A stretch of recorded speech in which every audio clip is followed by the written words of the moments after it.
Hola, Pano. ¡Hey! ¡Pedro! ¡Qué gustazo, Pedro! Qué gustazo en verte. ¡Jesús! ¡Gilberto! ¿Qué tal, Pano? ¿Cómo están? Qué gustazo verlos a todos, hombre. Ciérrame la puerta, ¿no? Por favor. Vale. Buenas tardes a la audiencia. Buenas tardes a todos mis colegas que nos acompañan en este modesto homenaje a nuestro colega y amigo David Romero, recientemente fallecido. No quisimos desaprovechar esta oportunidad de Lenuán, Gilberto Calvillo y yo, y nos abocamos a hacer tributo con este pequeño homenaje. Antes de presentar a Gilberto, que va a dar la primera parte de la plática en honor a David Romero, voy a expresar unas breves palabras sobre David, de nuestro colega y amigo que yo conocí a principios del siglo XX, a principios de este siglo, en la unidad Cuernavaca del Instituto de Matemáticas, donde yo pasaba un año sabático. Pero realmente nuestro primer acercamiento fue en Lenuán 2006, en Apizaco, Tlaxcala, donde impartió una brillante conferencia plenaria sobre poliedros, una de sus pasiones. David fue una persona fina, era una persona fina y de gran cultura, excelente conservador en diversos temas de la vida, la ciencia, las ingenierías y por supuesto de las matemáticas. Fue un verdadero matemático aplicado en el sentido de abordar problemas reales, aplicando las matemáticas a problemas concretos en el Instituto de Investigación Eléctricas en Cuernavaca, en el INEGI, en Bánsico, en el IFE y otros, por lo que tenía un claro entendimiento de las dificultades prácticas a las que se enfrenta un matemático al aplicar las matemáticas a problemas reales concretos. Más detalles de las semblanzas están publicadas en el tríptico que publicamos de este homenaje, y a los interesados, más bien los invito a leerla. Bueno, para iniciar esta sesión, es para mí un honor presentar a mi colega y amigo Gilberto Calvillo Vives, ¿sí? Egresado de la Escuela de Físico-Matemáticas, quien realizó sus estudios de posgrado en Waterloo, Canadá. Ha sido profesor tanto de la Facultad de Ciencias como de la Escuela Superior de Físico-Matemáticas. Ha trabajado en el Banco de México en temas de matemáticas aplicadas relacionadas con finanzas y cómputo, en donde desempeñó varios cargos, entre ellos de la Dirección de Sistemas Operativos de la Banca Central, introduciendo instrumentos bancarios como el SPI. Después presidió el INEGI por 8 años. Y finalmente, debo decir que se ha destacado por fomentar y difundir la matemática aplicada, tanto en el marco de la Sociedad Matemática Mexicana como de la SOMECA y Lenuán. Nos ha acompañado en Lenuán desde las primeras ediciones y también en encuentros de gráficas y de investigación de operaciones y muchos otros. Bueno, Gilberto, te cedo la palabra. Mis gustos Gracias, por haber gracias, aceptado estar Jesús. aquí. Bueno, me da mucho gusto ver aquí a los colegas, ¿verdad? Pedro, Pano, Caleb, Canek, Carmelita. Y bueno, pues esperemos que estén viendo esta transmisión varias gentes a través de las redes sociales. Es pues realmente una tristeza, ¿no? Que se haya ido David. Creo que todos los que lo conocimos estamos de acuerdo en lo que dijo Jesús, de que era una fina persona y demás, ¿no? Lo que yo voy a hacer es que en lugar de hablarlo, porque no sé si lo puedo hacer, les voy a pasar algunas imágenes de de David y con algún texto. Entonces déjenme, les voy a compartir la pantalla.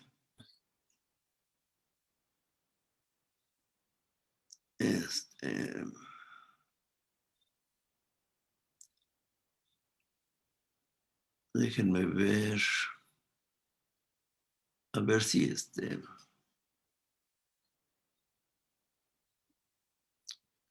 bueno,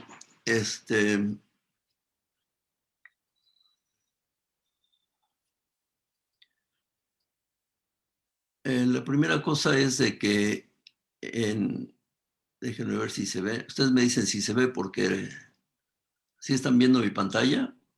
Sí. ¿Siguen Sí, viendo el PowerPoint? Sí, sí sí. se ve. A ver, déjenme salir otra vez porque...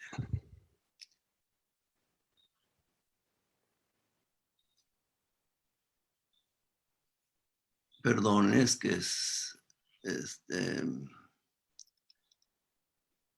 creo que lo voy a tener que hacer así en pedacitos. Ahora sí están viendo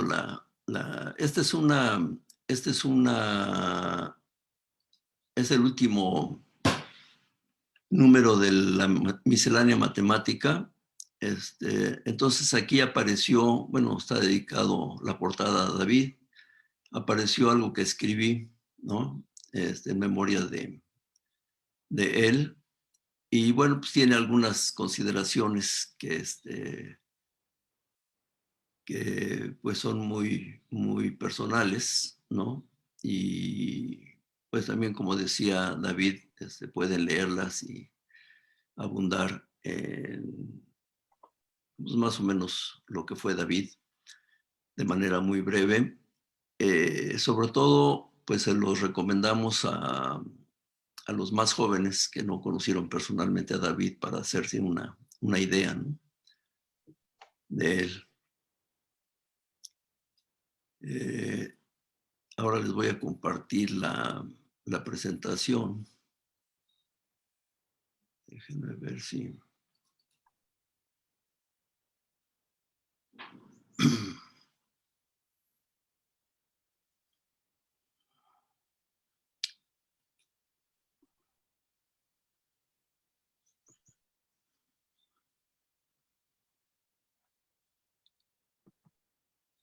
Aquí lo tenemos en un congreso latinoamericano sobre fertilizantes en Buenos Aires. Entonces, si alcanzan a ver aquí la fecha 1979, o sea, cuando él regresa de Grenoble, ya con su doctorado, este es el primer trabajo que yo me acuerde, ¿no?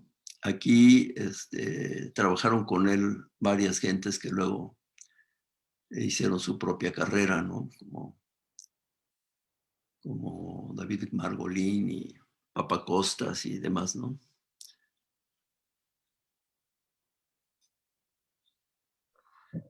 Cuando decidió, por alguna razón que no recuerdo muy bien, dejar el IE, pues se pasó al IMAS, que tenía una sede en Cuernavaca. Pero cuando se decidió que el IMAS abandonara Cuernavaca, el Instituto de Matemáticas, digamos, que tomó las instalaciones y algunas gentes se quedaron y otras se regresaron a Limas, otras fueron al Instituto de Física. Y David decidió permanecer en el instituto, y bueno, ahí tuvo que convivir con los matemáticos puros, ¿no? Prácticamente él y un par de gentes más eran aplicadas. Pero digamos que una cosa notable es que supo asimilar bien la transformación y hizo algunas cosas más teóricas en matemáticas. Y eso pues le valió que a final de cuentas tuviera un buen lugar en el instituto y llegó a ser jefe de la unidad de Cuernavaca y también que se le reconociera en el SNI, ¿no? Perdón, ya me adelanté mucho. Aquí estamos compartiendo una comida Yo, según lo que me acuerdo, no sé si alguien de los que está viendo se acuerde mejor que yo. Esto fue en un CLAYO, es un Congreso Latinoamericano de Investigación de Operaciones que hicimos allá por 1990. Y nos fuimos a comer ahí a Arroyo, ahí cerquita de donde fue el Congreso. Una cosa que fue muy interesante de David es que siempre mantuvo una relación muy estrecha con su asesor, Hervé Renaud, y de esa relación pues surgió una amistad que luego compartió con varios de sus amigos, ¿no? Entonces, varios tuvimos la fortuna de convivir también con Hervé, que era una gran persona, ¿no? No pude ubicar quién es este otro compañero que está acá. A ver si alguien sabe, me dice. Este es uno de los ACOTAs. El ACOTA es un congreso que empezó a organizar y sigue organizando Isidoro Hitler, que anda por acá. Y pues aquí está David, ¿verdad? Le puse una flechota por si no lo localizaban. Y seguramente pues van a reconocer a muchas gentes de por acá, ¿no? Aquí está Abdón, aquí estoy yo, Eduardo Rivera. En fin, aquí está Adolfo Sánchez, que fue uno de sus colaboradores muy cercanos mientras estuvo en la academia, que los dos estaban en el IMAS.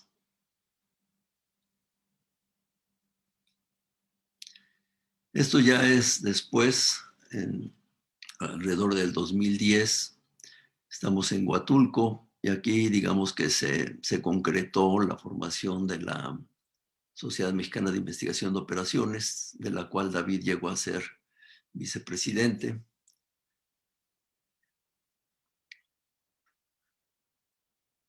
Bueno, aquí están varios que no les puse nombre, no sé el nombre de todos, pero aquí está Roger Ríos, Edgar Posani, un compañero de física y matemáticas de apellido Leiva, Yasmín Ríos, él no me acuerdo cómo se llama. Y bueno, aquí está David con sus hijas, ¿no?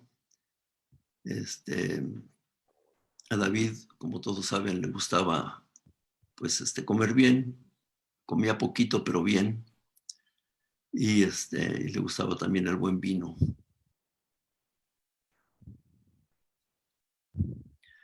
Aquí está con su esposa Gina, ¿verdad? Su segunda esposa. Esta es una foto que yo creo que es de Lisboa, aunque podría ser Granada, pero creo que no. Y creo que es en un euro de investigación de operaciones, también por ahí del 2010. Entonces David y yo pues tuvimos la fortuna de viajar a diferentes lados. A él le encantaba viajar.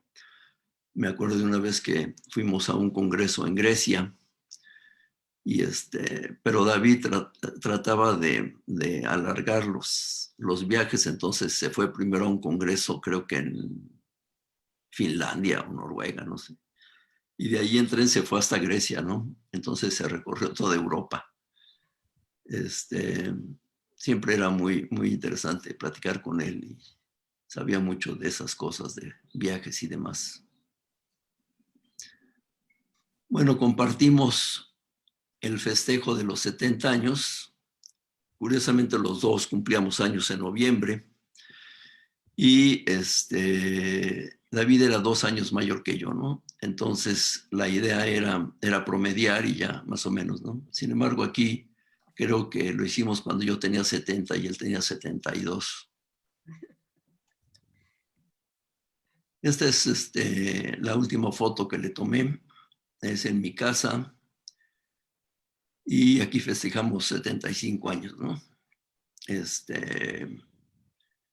Siempre le gustaba la música, entonces esta vez fue bueno, él insistió en que que tuviéramos una marimba, que también habíamos tenido en el festejo de los 70 años.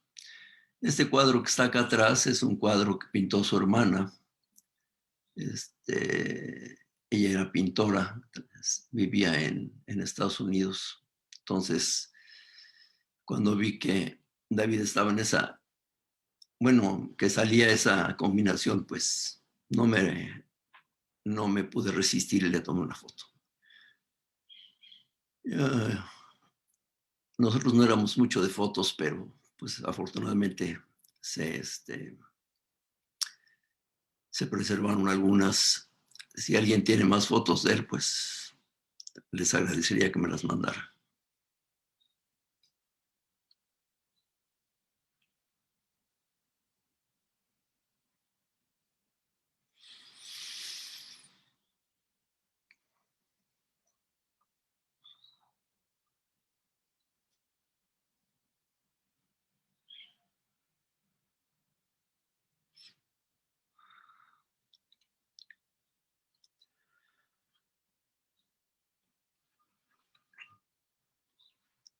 Bueno, pues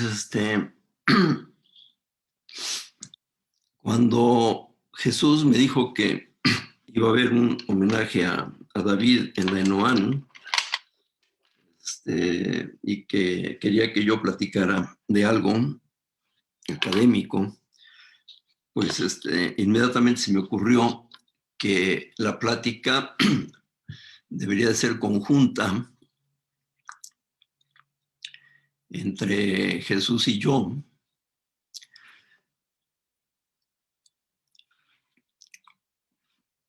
Cuando se hizo la Enoán en Cuernavaca, de la que hablaba Jesús, pues platicamos bastante. Yo estaba trabajando en un artículo con David Romero, que ahorita les voy a platicar, y David traía la idea de que se podía generalizar a espacios de dimensión infinita. Y entonces, pues como yo no soy muy ducho en esas cosas, le dije a Jesús, digo, oye, pues, ¿por qué no le entramos a este problema, no?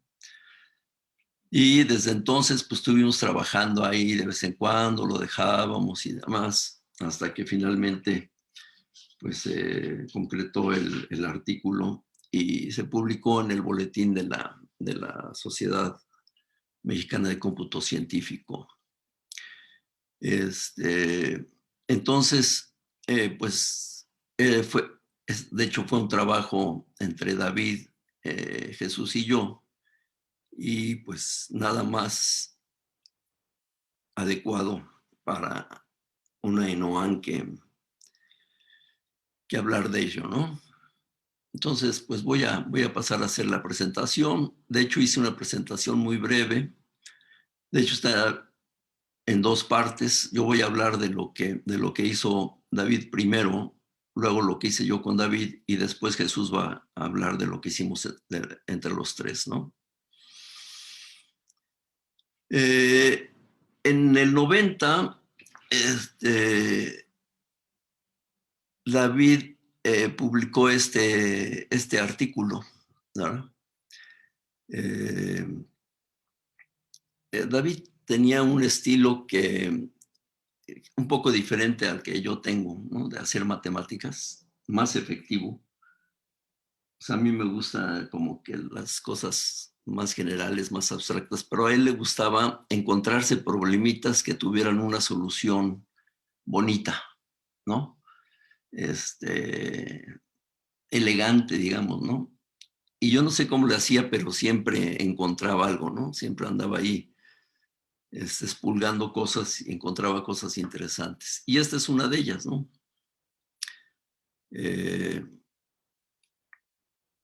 El problema, el primer problema que pongo aquí es un problema muy conocido, de hecho, en su artículo David da varias referencias de aplicaciones, tanto en estadística como en economía, ¿no? En economía, la matriz de décimo producto, en estadística, las tablas de contingencia.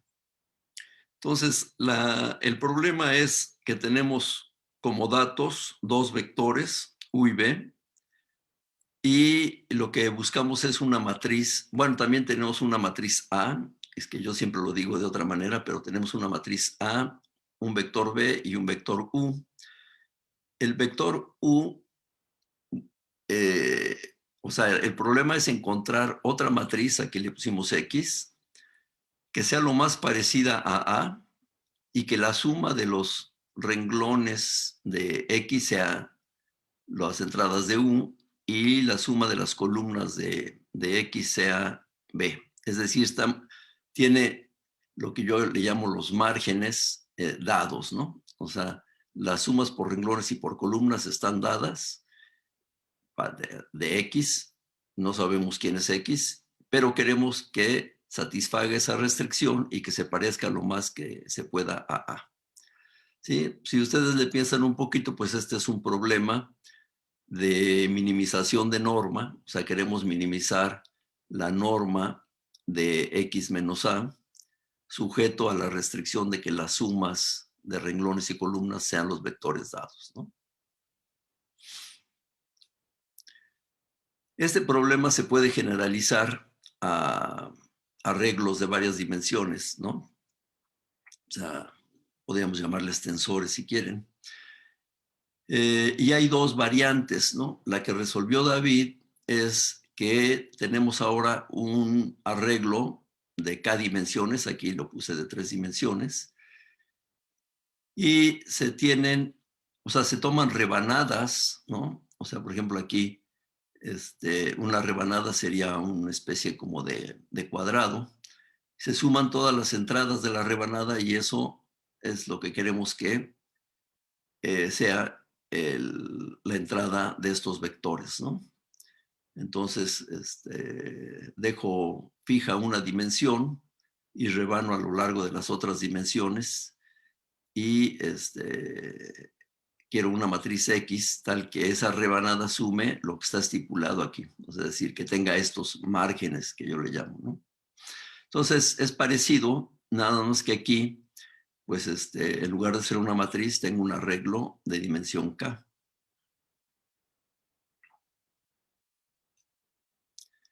Entonces, digamos que aquí hay que mencionar que no he dicho qué distancia, qué concepto de distancia se usa, o qué norma, y David en su artículo, pues da varias posibilidades, ¿no? Entonces, lo que vamos a hablar aquí es de la norma euclidiana, pero él en su artículo también da resultados para otras normas.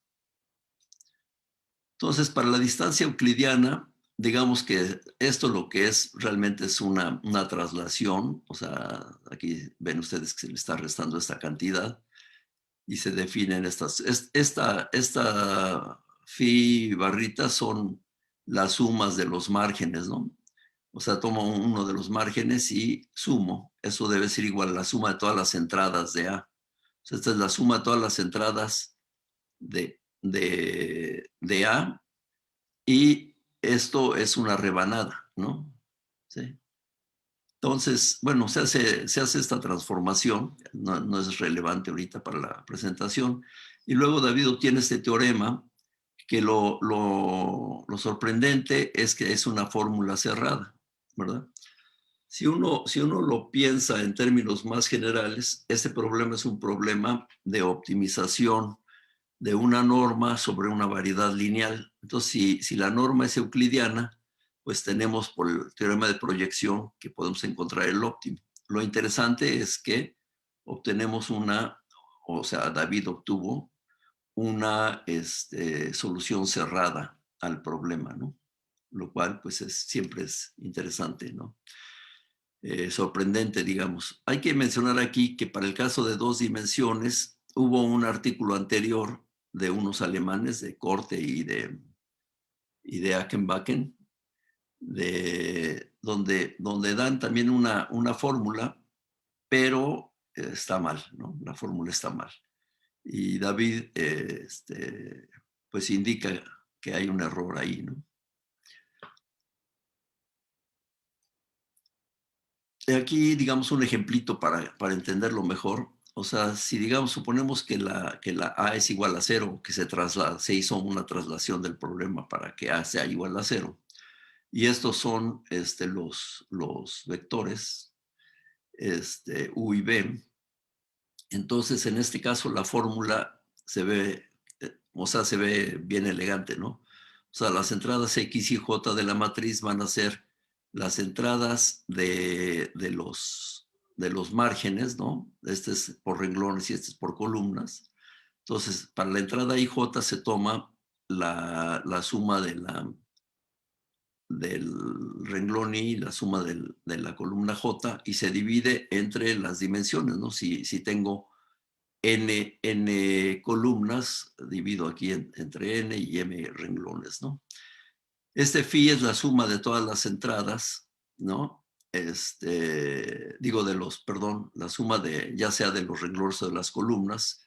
Aquí, para que el problema sea factible, se requiere que las sumas sean iguales, ¿verdad? Como el problema de transporte. Y se divide entre el número total de las entradas, ¿no? Si yo me pongo a pensar cómo David llegó a este resultado, pues a él le gustaban mucho estas cosas de reparto proporcional y de redondeo y eso, ¿no? Entonces yo creo que por ahí llegó, porque aquí lo que estamos haciendo es este valor de, aquí por ejemplo esta U de 12, la divido entre 4 y le toca 3 a cada uno, o sea, lo estoy repartiendo. Y este de 9 también lo divido, pues en este caso 4 también, y les queda pues el mismo valor, ¿no? Pero a esa entrada en particular, que tendría 12 y 9 entre 4, que no sé cuánto da, le tengo que restar el total, que es 120, no 192, que está aquí, 192, y dividirlo entre 16, que es el número de entradas, ¿no? Entonces, si ustedes hacen esas operaciones, pues les va a dar el resultado, ¿no? Aquí está el resultado, menos 6.75, etcétera, ¿no? ¿Por qué? Porque aquí ahí tenemos un signo menos, entonces aquí nos pueden quedar negativos y estos positivos. Aquí lo que se hace, digamos, la convención que seguimos es que estos vectores U y B están ordenados de menor a mayor, ¿no? De menor a mayor. Entonces los negativos siempre quedan aquí, ¿no? Porque esta suma, si estos son los más chiquitos, y esto es un término constante, ¿verdad? No depende de la entrada. Entonces, pues, en algunos casos van a quedar aquí negativos, ¿no? Entonces, digamos, pero esta es la solución exacta, ¿no? Y pues lo bonito es que es para todas las dimensiones, ¿no? El problema 3, que es, digamos, con el que me recibió David cuando llegué acá, creo que resolvimos otro problema antes de pero fue de los primeros, cuando yo llegué al instituto. Dice, bueno, pues ya está la solución del problema sin restricciones de no negatividad, ¿no? Ahora, ¿cómo le hacemos para cuando tenemos restricciones de no negatividad? De hecho, David ya tenía la idea, ya tenía la solución prácticamente, ¿no? Le faltaba formalizarlo, le faltaba una prueba, digamos, pues en toda regla, digamos, ¿no? Pero ya tenía las ideas principales, ¿no? Entonces lo que yo hice fue, primero, o sea, me di cuenta que el problema anterior, pues era un problema de proyección en una variedad lineal, y luego aquí, pues esto sí presentaba un poco más de problemas, ¿no? Esto lo publicamos en Discrete Applied Mathematics, y pues en este caso no existe una fórmula cerrada, ¿no? Pero sí un algoritmo que lo resuelve en un número finito, realmente lineal, de iteraciones usando la solución del problema 1. Es decir, que usamos esa fórmula cerrada de David para hacerlo iterativamente. Esto lo hicimos nada más para 2 dimensiones, ¿no? O sea, para más de 2 dimensiones, uno de las gentes que nos leyó el manuscrito dijo que, pues, que estaba muy difícil, ¿no? Un alumno de Jesús de Loera.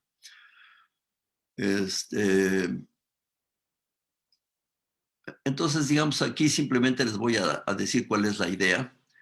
Este es el mismo ejemplo que tenemos y estos son negativos. Entonces, como queremos que sean no negativos, lo que hacemos es que estos los hacemos cero.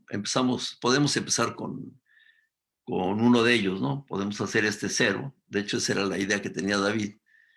Y aquí para hacerlo cero tengo que sumarle 6.75. Entonces, estos 6.75 los tengo que repartir proporcionalmente en este renglón y en esta columna. Pero cuando aquí le agrego, pues a esto les tengo que disminuir, ¿verdad? Y entonces les disminuyo proporcionalmente también.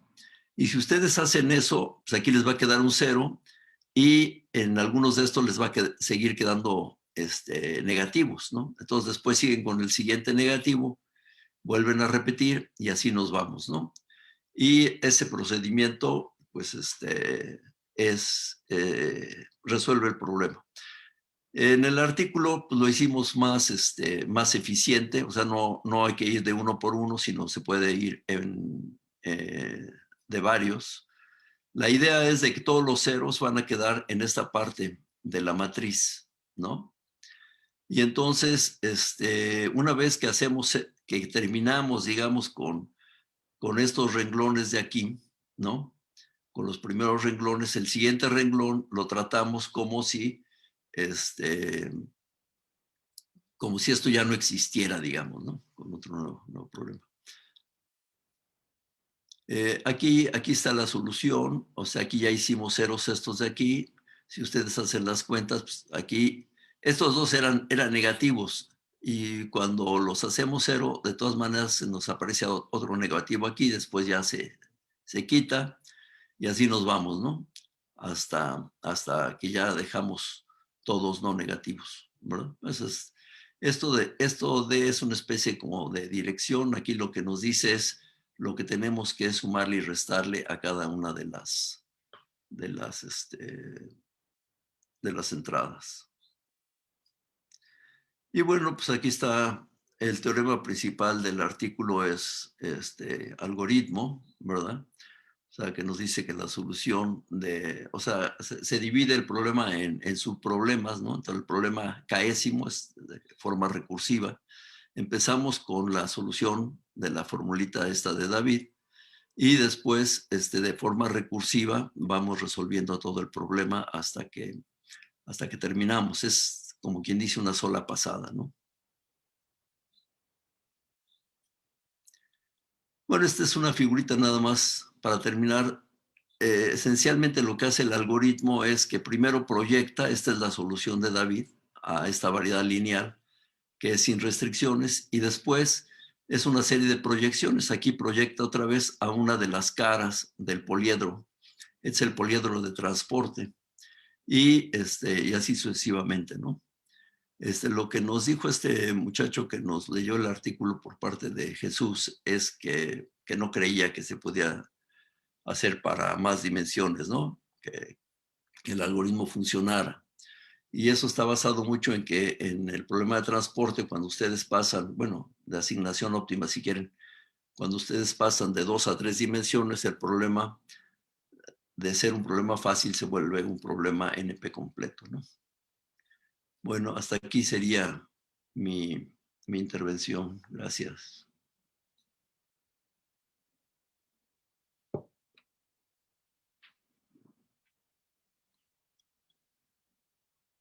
Jesús, tienes apagado el micrófono. Ok, gracias. Bueno, voy a presentar mi parte. Esto apareció, como ya dijo, déjenme compartir primero. Estoy hablando sin compartir. Espérenme tantito, compartir.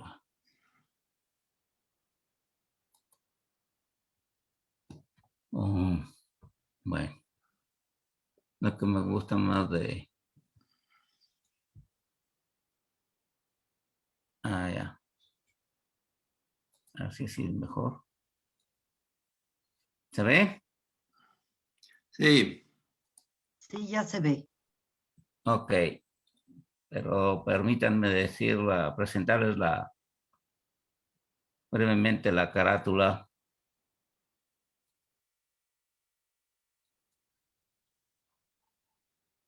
Oh, bueno, este no es exactamente bajé otro. Este es un preprint del artículo que apareció en el 18 en el Boletín de la Sociedad Matemática no, perdón, la Sociedad Mexicana de Cómputo Científico y sus aplicaciones. De hecho, lo que yo voy a presentarles, ya lo tenía hecho Gilberto. Gilberto me proporcionó ¿por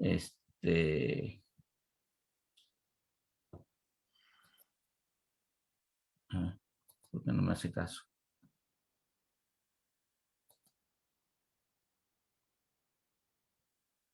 Tengo problemas aquí con...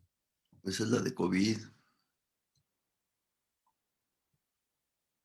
Ok, la presentación.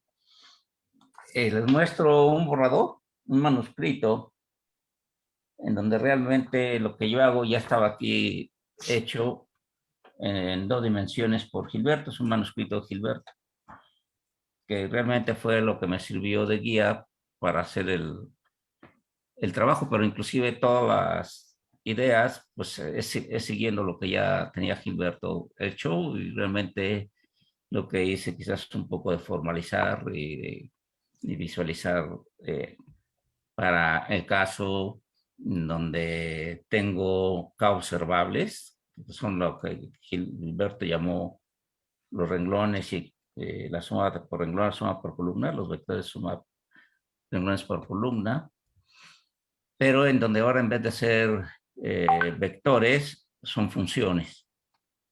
Entonces, había escrito, dejo aquí en la presentación, una introducción, pero dado que ya la presentó Gilberto además de manera muy, muy didáctica, pues yo me voy a saltar el problema hasta que me voy a Jesús, quedar. no se observa tu presentación. Ah, ok, gracias. Pero ¿por qué no se observa? Sí, Estamos ya había hecho. viendo como donde tienen las carpetas nada más. Exacto. Ok, es la cuestión de la presentación. Abre la carpeta donde estará la presentación. Espérenme tantito. Es que ahora no me sale la... Esta es la penúltima, creo, de la primera columna. En Noan carpeta, ¿no? Ah, no, sí, en Noan. Abajo hay una que dice en Noan carpeta. Espérenme tantito. Ven que es que no veo. Es que no me deja entrar a compartir.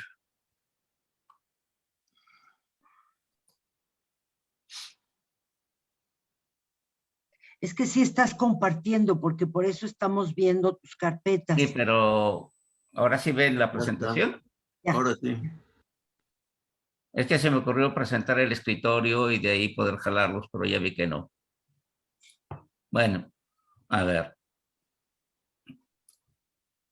Este es el problema en que lo último que nos habló Gilberto del artículo de Gilberto con David del 90, en donde dan la fórmula cerrada para el caso en donde el problema ahora, mis datos son K vectores, K tensores algebraicos.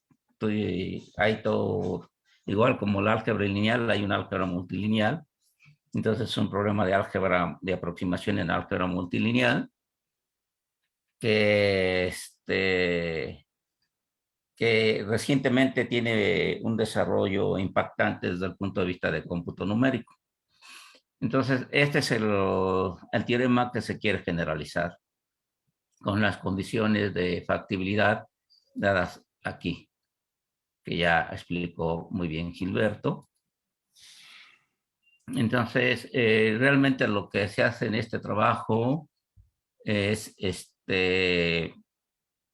extender la fórmula de David y aparte estudiar el problema en caso de restricciones no negativas y ilustrar con un ejemplo numérico, una simulación numérica, un ejemplo numérico, una instancia que Hilbert le llamó 2D, que sería así como un 2 tensor, pero en dimensión infinita, en espacios de Hilbert, un producto de dos espacios de Hilbert, y se ilustra aplicando el algoritmo que desarrollaron, que publicaron en el 16 Gilberto y David. Y sale las cosas muy bien, se ve muy bonito. Acá se complica un poquito la notación. Voy a anotar por B al cubo, al K cubo, que es producto de K intervalos del 0 a DIJ, donde IJ es un número real. De las BKJ lo estoy llamando rebanada. Entonces fijo el valor, la componente XJ en la dirección XJ, ¿sí? Y los demás los dejo libres. Entonces, según sea la J, son las rebanadas. Por ejemplo, en 3 dimensiones es verlo así, así y así. Que es muy parecido en lo que en álgebra tensorial se llaman desdoblamientos, pero no es exactamente lo mismo. Por eso no puse la palabra desdoblamiento, sino la palabra rebanada. Para eso construyo ahora mis funciones, mis observables, o sea, la suma, los vectores que era la suma por renglones y suma por columnas, ahora son funciones. Son K funciones y entonces tomamos el espacio Y, que es el producto cartesiano de K espacios Hilbert-Lebesgue. Cada uno definido en el intervalo, el késimo factor, en el intervalo de 0 a dk, de sub k.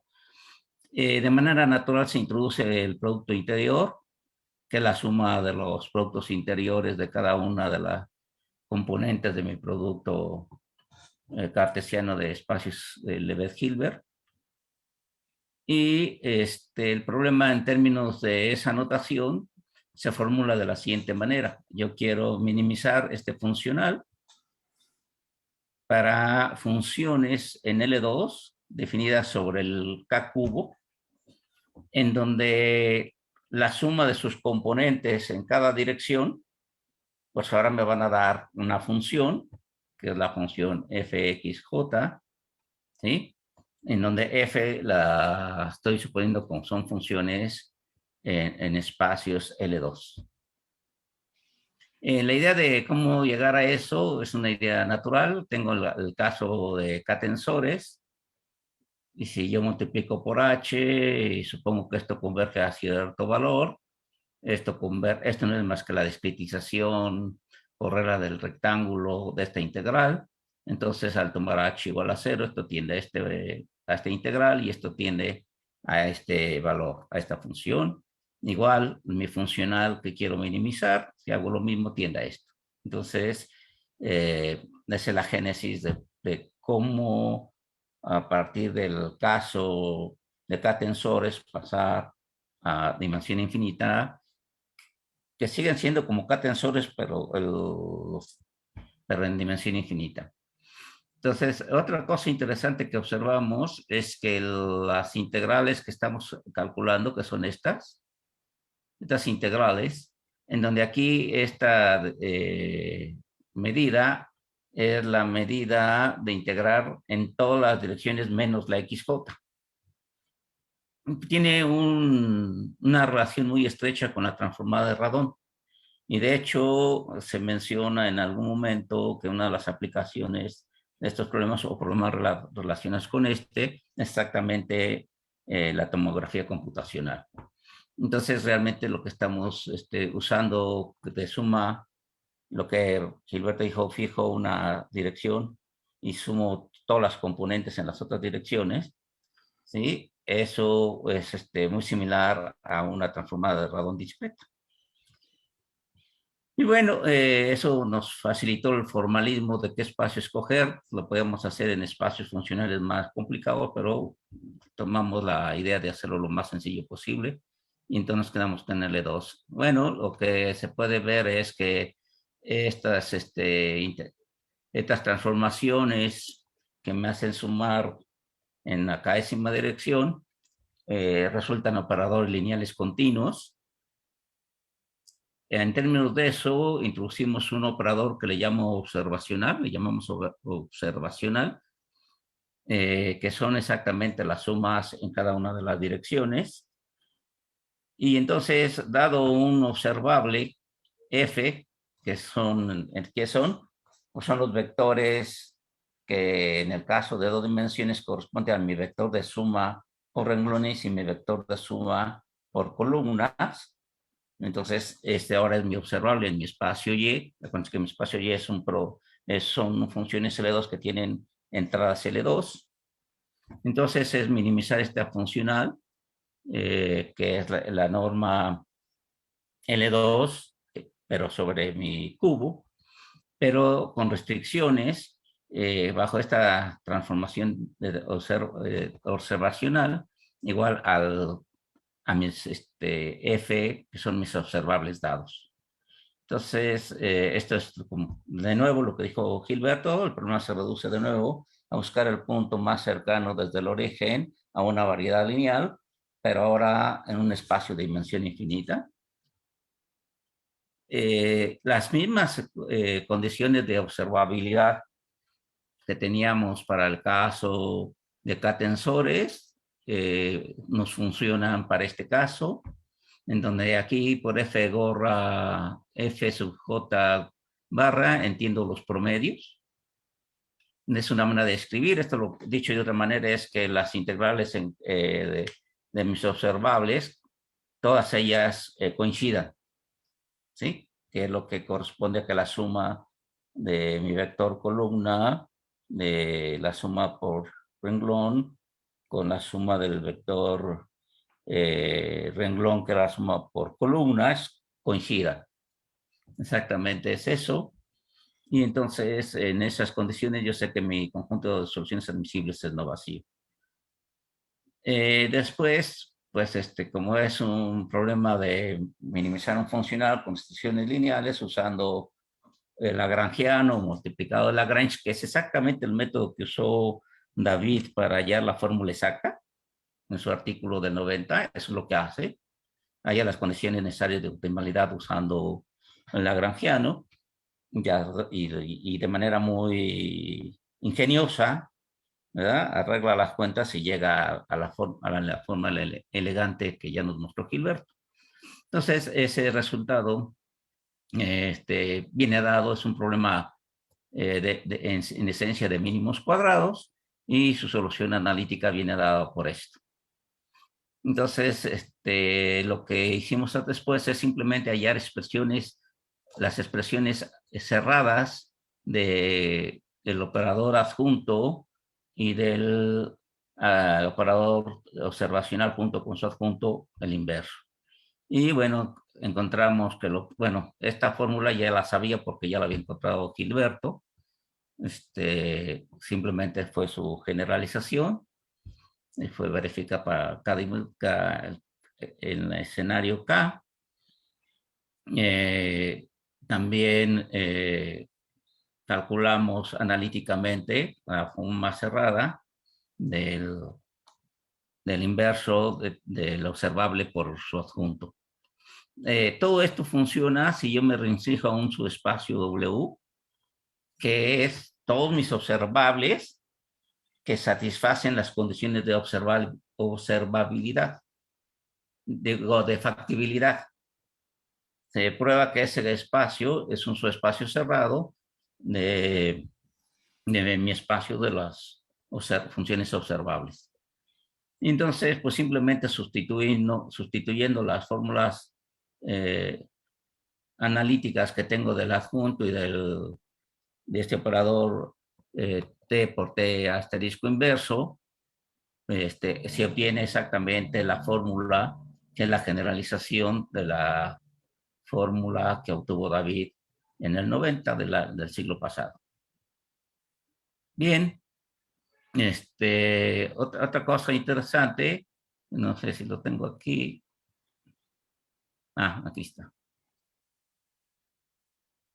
Otra cosa interesante, como el operador, los operadores T adjunto y T adjunto inverso son operadores continuos, entonces todo este operador es un operador continuo, y entonces tengo que la solución de mi problema está acotado por esta M, que es la norma de este operador, en espacio de operadores, por las normas observables. Eso quiere decir que la solución depende continuamente del lado derecho, lo que dice de mi observable, y lo que dice que el problema es bien planteado en el sentido de Hadamard con respecto a mis observables. Bien, paso al problema con restricciones. El problema con restricciones es igual minimizar mi mismo funcional con las restricciones dadas por mi operador observacional y más la no negatividad. El cono positivo, en este caso el cono positivo son las funciones en L2 sobre el cubo, sobre mi K cubo, que son no negativas casi donde quiera. Entonces, ese define un conjunto convexo cerrado no vacío, ¿sí? Y las cuales voy a... no vacío. Y bajo las condiciones de factibilidad, sabemos que el conjunto que voy a denotar C sub F, que son las soluciones factibles, o sea, que satisfacen la ecuación Tx igual a F, sabemos que es una variedad no vacía, lineal y cerrada. Entonces, nuestra pregunta es, ¿bajo qué condiciones la intersección del cono positivo con su espacio lineal, mi variedad lineal de soluciones admisibles, se intersectan y que esa intersección sea no vacía? Es muy fácil dar ejemplos, se lo pueden ustedes imaginar en el plano, ¿verdad? Dibujen su espacio lineal y trasládenlo fuera del positivo, ¿verdad? Entonces, pues ya esa no tiene por qué darse, que sea no vacío. Entonces, y en el caso que se den condiciones bajo las cuales esto sea no vacío, que aquí viene a continuación, me lo voy a saltar por razones de tiempo, estoy viendo que ya se me está acabando el tiempo.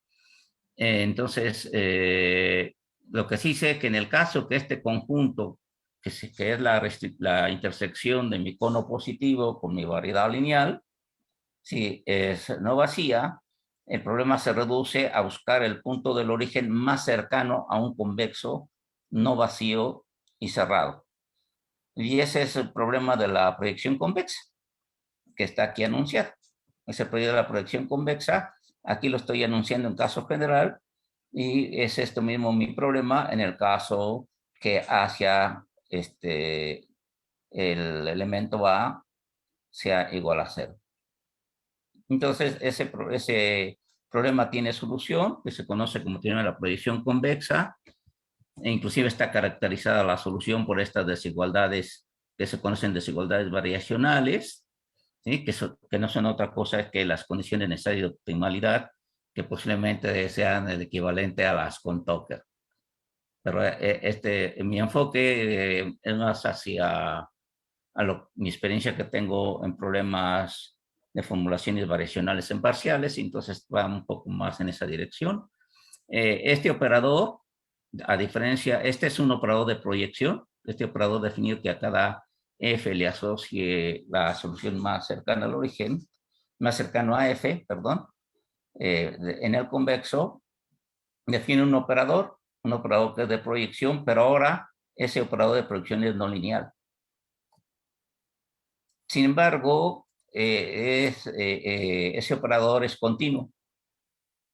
Y entonces el problema, la solución del problema de presión convexa es es bien planteado en el sentido de perturbaciones en el elemento A que yo doy. Esto corresponde al problema original, cuando en vez de buscar el más cercano al origen, busco el más cercano a una cierta matriz dada o un cierto tensor dado.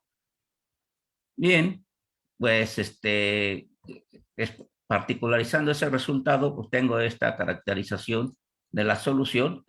Esto bajo el supuesto que el conjunto C sub F del no vacío viene dado por esta manera. De esta manera, pero esta relación no me dice nada, no me dice nada explícitamente con respecto a mi vector observable. Esto te explica la dificultad, como dijo Gilberto, de tener una solución cerrada en el caso de condiciones de no negatividad. Tenemos tarea todavía por trabajar acá, porque lo que yo quiero probar es la continuidad de mi solución, ¿sí? Pero con respecto a perturbaciones en mi observable. Y esto no da para eso.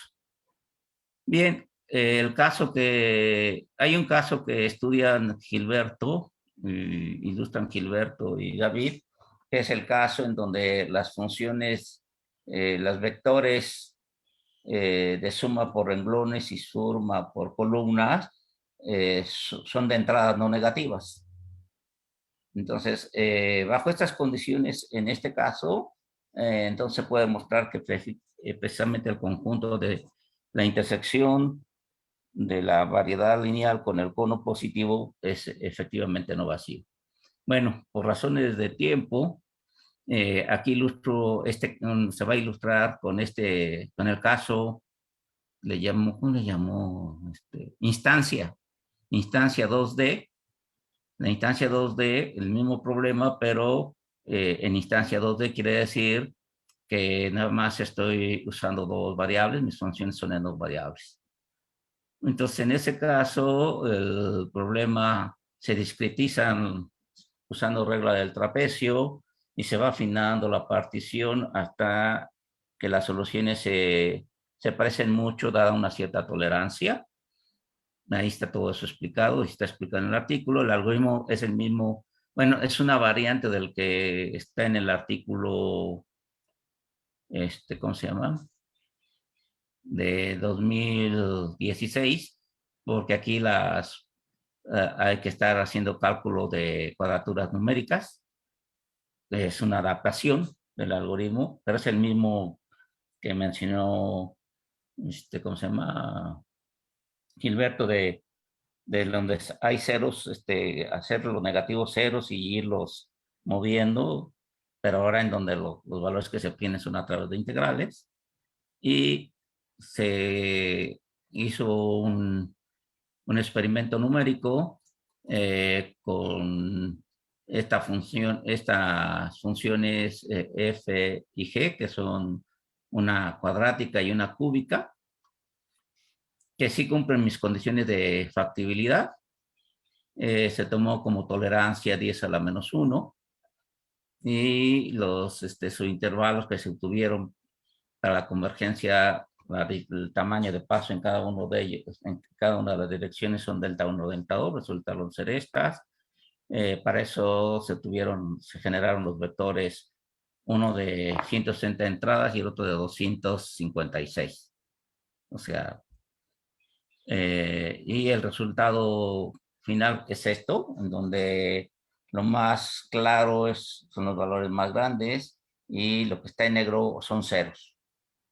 Entonces, pues eso es la solución que se visualiza no negativa, que es muy interesante porque se ve exactamente en donde por ejemplo, aquí abajo esta función acá abajo llega a este valor, entonces da más chance a que haya más ceros, mientras que acá, como es más grande, da más chance a que haya valores más grandes, ¿sí? Junto con esta otra oscilación.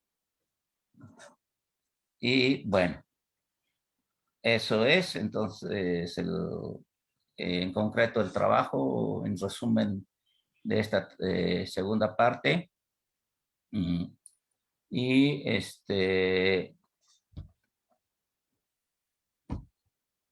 y muchas gracias por su atención.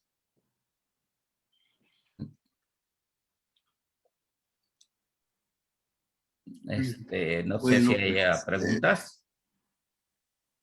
eh, con eso terminamos la parte de la plática. Y lo que sigue ahora es la intervención de algunas personas que de alguna manera fueron cercanas a David. O sea, sabemos que hay muchas otras personas que fueron cercanas, entre ellos Adolfo Sánchez, pero yo lo contacté y nunca me contestó, entonces pues tuvimos que prescindir de él. Y algunas otras gentes que, bueno, pues no logramos contactar, ¿no? Pero creo que tenemos un buen grupo. Entonces, pues si quieren empezamos con los más jovencitos y luego ya nos seguimos con los que conocieron más a David. No sé qué les parezca. Entonces, si quieren empezamos con Canek.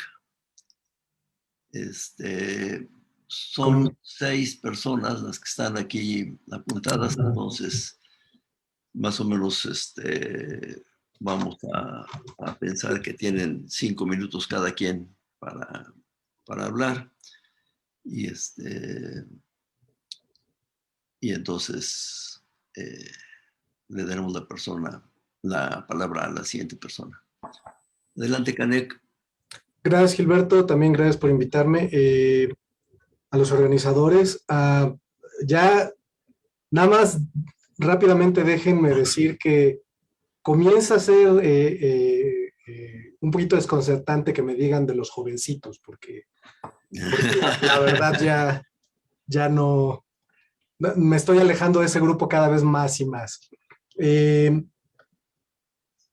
La primera foto que mostró Gilberto de David, de esta conferencia, de este congreso en Argentina, es de 1979 y es un hecho que he tenido claro desde que conocí a David, pero que cada vez que cada vez que me lo ponen enfrente, me saca de onda igual que la primera vez. Es justamente toda la trayectoria que ya lleva David. Dejen ustedes antes de que yo lo conociera, antes de que yo naciera. Esa foto que mostró Gilberto es del 79, yo tenía entonces 2 años. Una de las cosas de las que estoy celoso de Gilberto, digo, de las muchas, es justamente que él tuvo la oportunidad de no solo trabajar, sino convivir con David durante décadas. Yo a David lo conocí en el 2013, cuando me solicitó para que lo ayudara como asistente en los trabajos de distritación en el entonces IFE. Y estos 7, 8 años con los que yo pude, 7, con los que yo pude trabajar y convivir con él, sin duda alguna han sido de los más significativos en mi vida profesional, pero también en mi vida personal, de mis amigos, de mis mentores. Fue durante ese periodo de tiempo que conocí a David que yo, que trabajé en el INE, en el IFE primero y después en el INE, que me doctoré, que conseguí mi plaza en la Facultad de Ciencias, que publiqué mi primer libro como autor yo solo. Y en todas estas cosas, a veces de manera muy tangencial, pero como que ahí estaba David, como que siempre estuvo presente. Ya lo he dicho en varias otras ocasiones, sí como amigo, sí como mentor, pero sin duda alguna también como figura de lo que me gustaría poder aspirar a ser, pero de hecho no me atrevo porque me queda claro que no. Vamos, que los zapatos de David son terriblemente difíciles de llenar y me queda claro que yo no seré el que haga eso. Fue muy poco tiempo, a mí se me hace muy injusto en particular, malditos ustedes los grandes, los viejitos. Muy injusto que a mí me tocara tan poco tiempo de convivencia con David. Pero aún así estoy muy agradecido de que al menos eso yo pudiera pasar con él. Por supuesto está nuestro trabajo académico y nuestro trabajo profesional en el INE y en el IFE, pero yo sinceramente lo que más voy a extrañar es como decía Gilberto, ese gusto que tenía David por la buena comida y la buena bebida, que después de una tarde de estar trabajando intensamente fuera así de, vamos a mover el bigote y vamos a comer un buen corte y tomarnos un buen vino. Y yo sé que el mundo, el país y la universidad, sin duda alguna, perdieron a uno de sus grandes científicos, pero para mí lo importante es que yo perdí a uno de mis mejores amigos y a un gran mentor. De verdad, David es irreemplazable en muchos sentidos y me agrada ver cómo se le celebra tanto sus logros académicos y profesionales, pero realmente eso queda que era un montón, por cierto, o sea, David es de los grandes. Como decía Gilberto, es NI3 y en algún momento director del Instituto de Matemáticas, sucursal Cuernavaca, etcétera, etcétera, o sea, todos sus logros. Pero realmente todo eso queda completamente reducido si lo comparamos al espectacular ser humano que era David. No solo su calidez y su educación, su gentileza, que le salía naturalmente ser un caballero en todas las circunstancias. Yo creo que esa es la pérdida más grande para mí y es sin duda algo que voy a extrañar toda mi vida, que voy a tratar de aspirar a hacer eso, que como les digo, estoy consciente que voy a fallar miserablemente, pero pues esa era otra de las características de David, ¿no? Que siempre se enfrentaba a cualquier cosa, ya fuera personal o académica, con una sonrisa y con una actitud de, pues vamos a hacer lo que se pueda, y al maldito en general le salían las cosas, no como necesariamente al resto de nosotros, que fallamos miserablemente. Entonces voy a tratar de aspirar a ser como él, aunque sé que voy a fallar en ese aspecto. Y pues yo sí extraño mucho a David y agradezco mucho estos homenajes que hemos tenido con él todos los años, pero pues realmente su legado va a continuar toda la vida en su producción académica, en sus alumnos y en nosotros, los que tuvimos la suerte de trabajar con ellos, aunque fuera solo unos cuantos años. Y pues bueno, yo le voy a parar aquí antes de que empiece a llorar como niña chiquita. Y supongo que el siguiente chiquito sería Caleb, pero no me queda claro. Gracias. Es que eres tragaños, Canek. No, bueno, yo con el paso del tiempo cada vez me pongo más guapo, pero también cada vez más viejo, eso no cambia. Caleb. Gracias, doctor Gilberto, por la palabra. Amor, es que aquí está mi pequeña cerca. Yo quiero decir que cuando conocí al doctor Romero fue en una circunstancia tal vez no muy agradable. Mientras él era director del instituto, yo cometí una indiscreción y él me llamó la atención. Esa fue la primera momento en el que lo conocí, pero yo recuerdo que me trató con mucha ecuanimidad, fue muy amable, a pesar de que fue una llamada de atención y que se le agradezco mucho. En aquel momento me dejó una buena imagen porque su trato fue muy amable conmigo a pesar de esta circunstancia poco agradable. Y más adelante, en el 2013, recuerdo que mientras estaba estudiando la maestría en la unidad de Cuernavaca del Instituto de Matemáticas, estaba tomando un curso de gráficas y me iba a las palapas, a los pizarrones a resolver problemas y coincidía en algunas ocasiones con el doctor Gilberto, salía con el doctor Romero a tomar su café en la media mañana y a veces coincidíamos y platicábamos, ¿no? Sobre los problemas que estaba resolviendo, me daban algunas sugerencias de una manera muy, muy amena, muy amable. Y en una de esas pláticas, o quizá fue en el pasillo en algún pasillo del instituto, recuerdo que una vez me planteó un problema aparentemente sencillo de coloración de mapas. Y este problema eventualmente se convirtió en mi trabajo de tesis de maestría.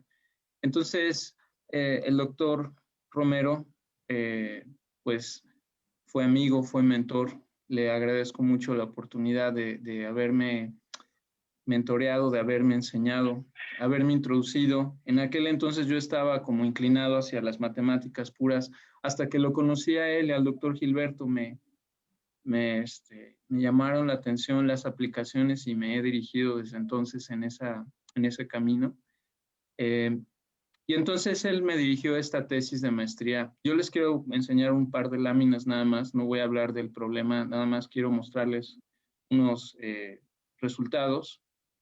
Bueno, creo que no puedo hacerlo ahora, pero bueno, el problema básicamente consistía en seleccionar un conjunto de colores para colorear un mapa, ¿no? Tengo entendido que, como Canek mencionó, estaban trabajando en un problema de distritación en aquel entonces, y una situación que requería atención era cómo colorear los mapas de manera que los colores no se confundieran tan fácilmente. Entonces, pues este es un problema de optimización combinatoria. El doctor Romero me llamó la atención, me jaló hacia ese problema, hicimos una tesis, el doctor Gilberto también participó. Y ahora que estoy pues en la culminación de mi proyecto de doctorado, pues le agradezco el haberme introducido a esta rama tan bonita, ¿no? De la optimización, junto con el doctor Gilberto también. Ahora el doctor Gilberto es quien ha dirigido mi tesis de doctorado y resulta, bueno, no tan extraño que el problema que trabajamos en esta tesis fue propuesto por el doctor Romero, ¿no? Siempre que lo veía me salía con muchas preguntas, variantes acerca de este problema, y entonces fue inevitable considerarlo para el trabajo de tesis, que ahora, bueno, está en revisión, está próximo esperemos, a ser aceptado. Entonces, le agradezco mucho por haberme enseñado, por haberme mentoreado, por haberme mostrado su amistad, aunque pues la diferencia de años, como dijo Canek, yo ni había nacido cuando vieron esta foto. Yo nací unos años más adelante. Sin embargo, él me trataba con mucha amabilidad, ¿no? Con una gran amistad. Yo siempre me dirigía a él como doctor Romero, como ahora lo hago ante ustedes por respeto a su trayectoria, pero él siempre me decía, no me digas así, dime David, ¿no? Entonces, en su trato, él me trataba, digamos, de una manera igualitaria, aunque pues yo no tengo ni la experiencia ni la trayectoria que tiene el doctor Romero. Y le agradezco mucho, realmente, el privilegio, la oportunidad de haberle conocido. Y como todos lo han expresado, pues su partida pues, nos ha causado una gran tristeza, una gran pérdida. Gracias por esta oportunidad de participar en esta remembranza del doctor Romero. Bueno, gracias, Caleb. Bueno, vamos a cambiar el criterio de quién va a hablar. Vamos a darle la palabra a las damas, ¿no? Porque si no me van a decir que soy un misógeno. Entonces, Jamás lo haríamos. Susana, ¿por qué no nos platicas? Sí, bueno, yo escuchando esto de la primera foto que pusiste, bueno, yo por supuesto que ya había nacido hacía tiempo, pero yo en ese momento yo todavía no conocía a David, y entonces me pongo a pensar, ¿y cuándo lo conocí? No sé, porque pues en el IMAS, claro, ¿no? Pero no tengo ni idea de en qué años lo conocí, los 80 seguramente, ¿no? Esa foto tuya que mostraste la primera, pues a ese David yo no lo conocí. Pero bueno, ha sido, y así a lo largo de mi carrera, uno de mis más queridos amigos y colegas, ¿no? Uno de mis grandes. Entonces está en mi corazón. Y yo preparé una cosita de nada más para hablar del problema con el que trabajé con él durante algunos años, que es que trabajar con él era un placer. O sea, además, su mente geométrica me dejaba siempre pasmada. Era impresionante la capacidad geométrica que él tenía para visualizar. O sea, yo para nada. Entonces, fue así. Y entonces me voy a permitir compartir pantalla, espero poder lograrlo, para mostrarles nada más un momentito déjame ver, aquí está. A ver, compartir. Me voy al principio. ¿Me están viendo? ¿Están viendo mi pantalla? Sí. Sí. Bueno, ¿por qué estoy acá? Remembranzas de la colaboración con David Romero, ¿no? David, mi querido amigo y colaborador, como digo, trabajamos en un tema muy interesante y muy divertido también, que era encontrar la estructura geométrica óptima de moléculas, en este caso de moléculas que tenían cúmulos de átomos, es decir, digamos, limitado número de átomos, ¿no?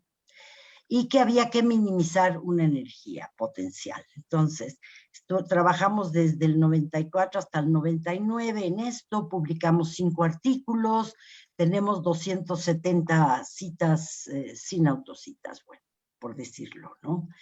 Entonces, la estructura óptima de cúmulos, para darles un ejemplito, por ejemplo, un cúmulo con 34 átomos en una estructura de tipo IC, que bueno, no tengo el tiempo de explicar esto, pero es una cierta estructura, tiene 10 a la 11 posibles configuraciones, el de 34 átomos. Con eso se dan cuenta de que hay que hacer algo sofisticado para poder encontrar estas geometrías, y entonces hay que usar, por ejemplo, un método de optimización, ¿no? Para encontrar una geometría que tenga la mínima energía potencial. En este caso estamos usando únicamente, como son clústeres, estamos usando únicamente la energía de Lennard-Jones. Ya para moléculas más complicadas hay que tomar otros términos en la energía. Pero además porque la naturaleza optimiza la energía. Es decir, es lógico pensar que la estructura de estos átomos, de este cúmulo de átomos, es aquella que presenta la mínima energía. Entonces, bueno, pues ¿qué es Lennard-Jones? Tiene este tipo de, o sea, numéricamente es muy compleja, porque me está hablando de la distancia euclidiana entre dos átomos PI y PJ, pero es elevada a la menos 12 menos elevada a la menos 6. Esto numéricamente hay que tener cuidado con este tipo de términos. Bueno, entonces, si tenemos n átomos en las posiciones P, que además la posición son 3 dimensiones, entonces el número de variables con el que vamos a trabajar la optimización es la posición de cada uno de los átomos, y cada uno de ellos pues está en el espacio tridimensional. Entonces, se trata de encontrar las coordenadas de cada átomo tal de que se minimice la energía potencial de Lennard-Jones, que les digo, este término es numéricamente delicado. Y además, resulta que el número de mínimos locales crece exponencialmente con n. De manera que obviamente hay que usar optimización global. Y pues no está sencillo el asunto. Entonces, espérenme que para cambiar de página, ok, entonces aquí hay que usar optimización, pero también hay que usar intuición geométrica. Bueno, el hecho es que antes de nosotros ya había un estudio muy claro en el que un autor Nordby había asumido que siempre había un crecimiento, porque ¿de qué se trata? Se trata de que tienes una estructura, llega un nuevo átomo donde se coloca, ¿no? Y entonces hay o sea, lo que se trata es como de hablar de una secuencia de crecimiento, cómo van creciendo. Y Nordby asumió que iba a ser icosaédrica siempre. Y entonces él publicó los resultados para el número de átomos entre 13 y 147, asumiendo esta secuencia icosaédrica. Bueno, nosotros trabajamos, fue el primer trabajo que hice con David usando el método del túnel que desarrollé y que tengo un código hecho desde hace mucho tiempo, y encontramos una excepción de lo que decía Norby, que era una estructura de 38 átomos y que se trata del tetracaidecahedro. Y lo que es, bueno, esta estructura es impresionante, pero una cosa muy que llama la atención es que fue estudiado por Arquímedes 3 siglos antes de Cristo y que ya se sabe que está presente en cristales, por ejemplo, ¿no? Ahora, ¿qué pasaba? La optimización fueron 38 átomos, pero esto implicaba 114 variables de optimización en un algoritmo de optimización global, que ya son palabras mayores, ¿no? Y para que se den una idea nada más de la estructura, puse aquí una imagen que encontré del tetracaidecahedro, en tanto que el icosaedro, que lo puse al lado para que se den cuenta, pues nada que ver uno con el otro. Por cierto, el día que presentamos el resultado del clúster de 38, estaba sentado un colega americano ahí en el público, y esto lo menciono para los jóvenes sobre todo, porque lo presentamos y sí teníamos reportes del INRIA. Yo trabajaba en esa época mucho en Francia, y entonces en el INRIA sacamos un reporte interno, pero no lo habíamos publicado en una revista. Bueno, David llegó además a la conferencia con un kit que él siempre conseguía de bolitas y palitos para para crear ahí la estructura y presentarla físicamente, lo que llamaba mucho la atención. Y este cuate, O'Leary, creo que se llama, estaba sentado allí, dimos los datos, muchos datos sobre las características de este tetracaidecahedro, y salió de la sala y se fue a su cubículo, y en un mes ya lo tenía publicado en un artículo. Entonces, lo que les digo es, aguas con lo que presentan en Congreso que no hayan publicado. Pero bueno, ya yo decía, vamos a aclarar esto con el editor de la revista, y Roland Novinsky me dijo, mira, no tiene ningún caso, olvídalo, ¿no? Entonces, pero bueno, fue uno de nuestros momentos, David y yo muy enojados después, ¿no? Por esta situación. Bueno, después lo que continuamos era para clústeres mayores, ¿no? Que eso sí no estaban publicadas las estructuras como las de Norby, ¿no? Y aquí tuvimos que trabajar con un algoritmo genético, porque el algoritmo genético realmente puedes diseñarlo ad hoc para tu problema, ¿no? Y entonces era el algoritmo genético con una búsqueda estocástica. Bueno, por supuesto que la intuición geométrica sobre el crecimiento que tenía David fue fundamental, porque fue justamente con toda la capacidad que él tenía de mirar las estructuras, que se lo incorporamos al genético toda esta información. ¿Y qué hicimos? Que en las poblaciones iniciales, después de cada generación, siempre estábamos seguros de meter cierto tipo de estructuras, las ICFC, decaedros puros, y además, por supuesto, los mejores candidatos que habíamos obtenido hasta ese momento con la potencial de Lennard Jones. Y luego en las mutaciones también nos dimos cuenta que había veces que en la mutación se generaban estructura con picos, y entonces en las mutaciones, y forzábamos mutaciones que eliminaran estos, y entonces el hecho es que al final se tenían morfologías de 4 tipos, ¿no? Y nosotros sí publicamos todas las geometrías en este rango, y ahí es que sí tenemos citas, ¿no? Bastantes citas. Bueno, en todos tenemos citas, pero sobre todo en este último artículo, porque ahí sí publicamos todas las estructuras óptimas en este rango que nosotros habíamos obtenido. Y entonces, bueno, pues le estoy diciendo a David que fue un gran placer y una experiencia muy enriquecedora, no nada más colaborar con él, sino ser su amiga, ¿no? En este interesante proyecto también nos divertimos muchísimo. Y bueno, nada más quiero terminar esto diciendo que fue una pena que paráramos este proyecto, porque lo que ya empezaba en ese momento, cuando estaba el último artículo, ya estaba la gente trabajando sobre proteínas, o sea, sobre estructuras óptimas de proteínas, que por supuesto tenían, insisto, más términos, la energía. Para minimizar la energía se tenían que considerar no nada más Lennard Jones, otro tipo de potenciales, pero ya estaba la gente empezando en esto.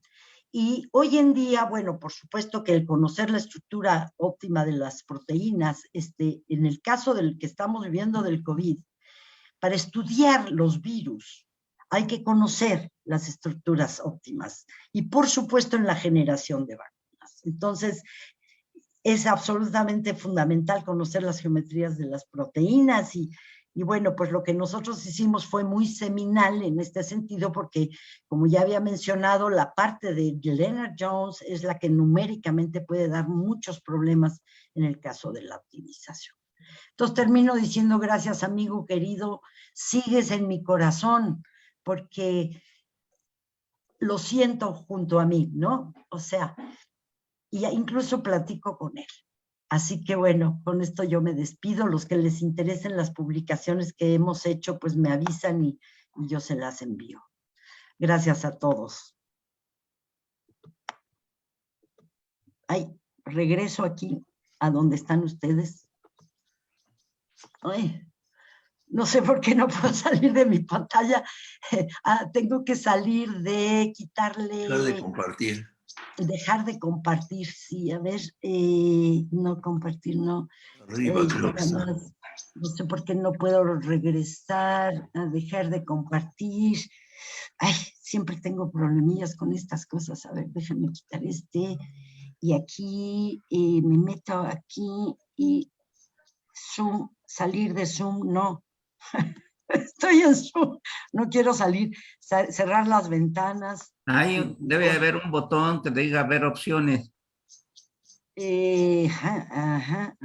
Siempre hay Y en ver opciones debe haber uno que debe decir dejar de compartir. Permita, aquí ya estoy, creo que ya estoy aquí con ustedes, sí.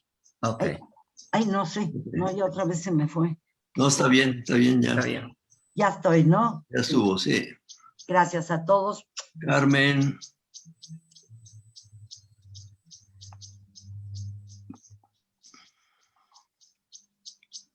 Gracias, Gilberto.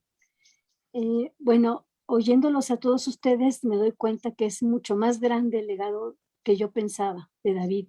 Es colega de muchos, contribuyó en muchos trabajos, en la práctica, amigo de muchos, muy querido por todos. Yo me permití escribir unas palabras para no llorar en el intento.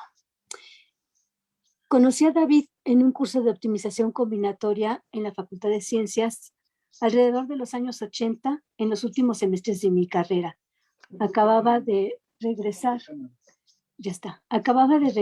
de Francia, de su posgrado de Francia, casi. Sí lo conocí en la foto, la primera foto que mostró Gilberto, más o menos en esos alrededores. El curso era a las 7 de la madrugada y yo jamás había podido seguir a esa hora algo, pero las clases de David eran buenísimas y no podía perdérmelas.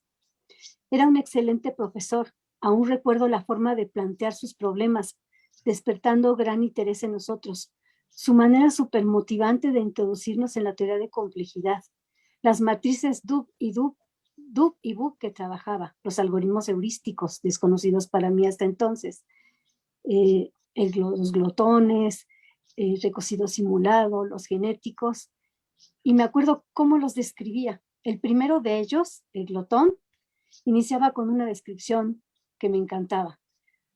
Formo las aristas de la más guapa a la menos guapa y en ese orden las vamos considerando. Las tareas a las que dedicábamos horas demostrando resultados y diseñando algoritmos eran muy placenteras y él dispuesto en todo momento a asesorarnos. Su ayudante también, por cierto que era Pano, el ayudante en ese curso. Tengo sus palabras presentes a más de 40 años de distancia. Posteriormente, tuve la oportunidad de asistir a conferencias y seminarios en donde él participaba de alguna manera. Ahí conocimos a personajes tan importantes en mi vida como Gilberto, a su director, Herbert Renaud, y despertó tal pasión en nuestro equipo de trabajo, formado desde la licenciatura, por cierto, en él estaba Luis, mi esposo, que todos, que éramos 5, decidimos inscribirnos en el posgrado de investigación de operaciones de la Facultad de Ingeniería. Fue algo que él nos alentó a hacer. David tenía una naturaleza inquieta en el trabajo, como hemos visto en lo que han platicado ustedes. Lidiaba con problemas complejos en diversas instituciones y aplicaba sus conocimientos en la práctica. Y eso retroalimentaba al profesor y al investigador, desarrollándose en ambas ramas con gran éxito siempre. A partir de las reuniones académicas, surgieron las sociales, y ahí tuvimos la oportunidad de conocer a la persona. Descubrimos al David que amaba intensamente la vida, que quería profundamente a su familia, a su esposa Gina, a sus hijas Caterina y Tatiana, a sus amigos. Fue un personaje súper especial que daba a quererse de inmediato, siempre dispuesto a compartir y departir, como ustedes han platicado, con la sonrisa a flor de boca. Recuerdo con gran cariño que a mi boda asistió con la pareja más hermosa, una de sus hijas.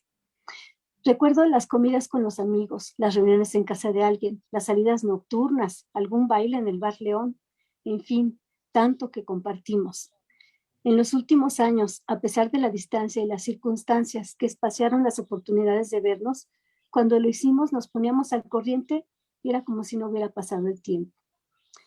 En lo personal, David significa un queridísimo amigo con el que siempre conté.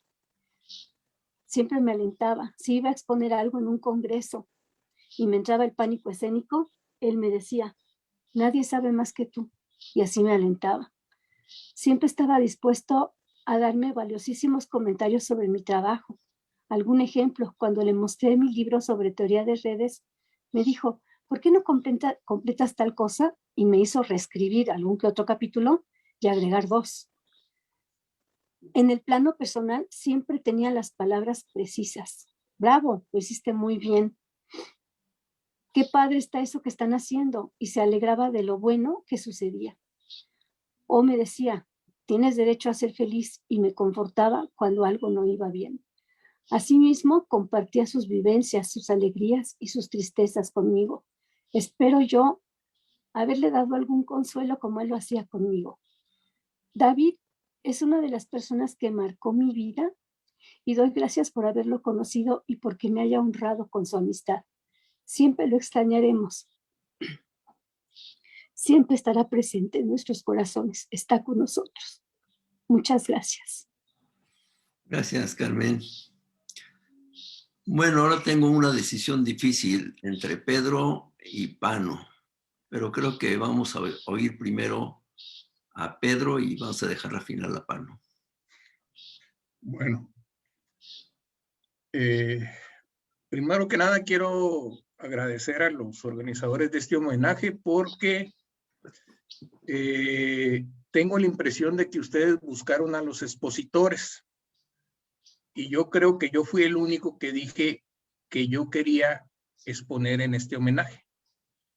Y es que hay cosas que son cosas personales y que mucha gente no sabe.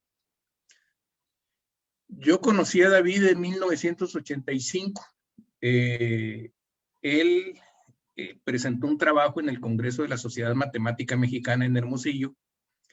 Yo asistí a su trabajo. Ahí presentó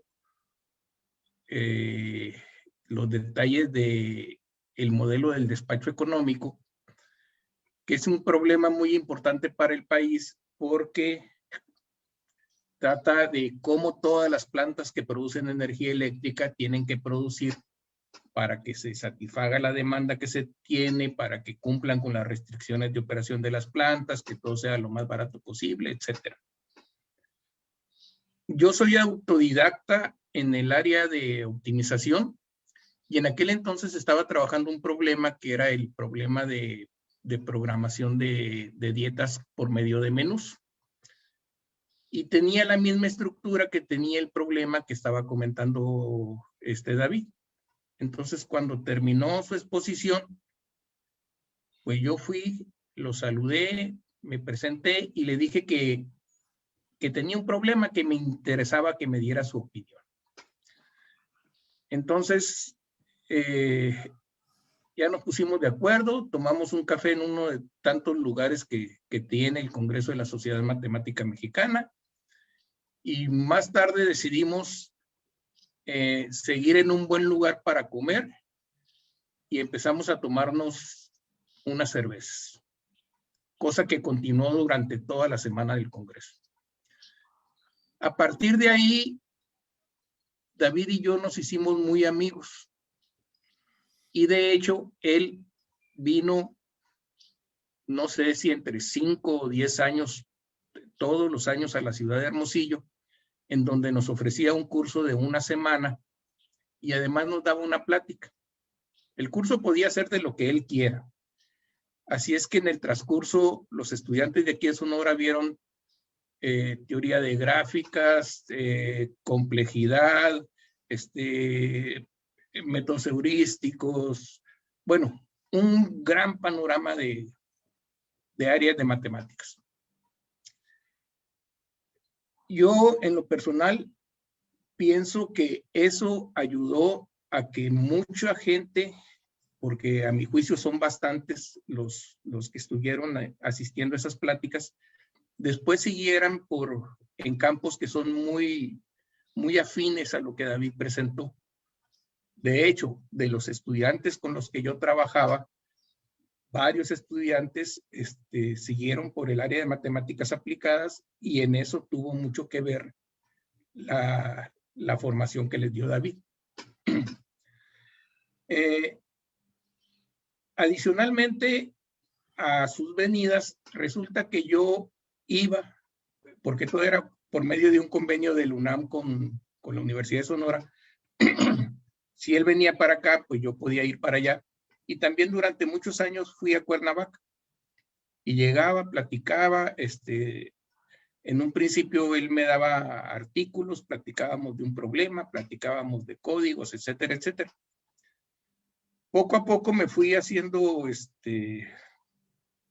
más sólido en el área de optimización, empecé a trabajar con otras personas, empezamos a abordar otros problemas y ya eso dio tema de pláticas para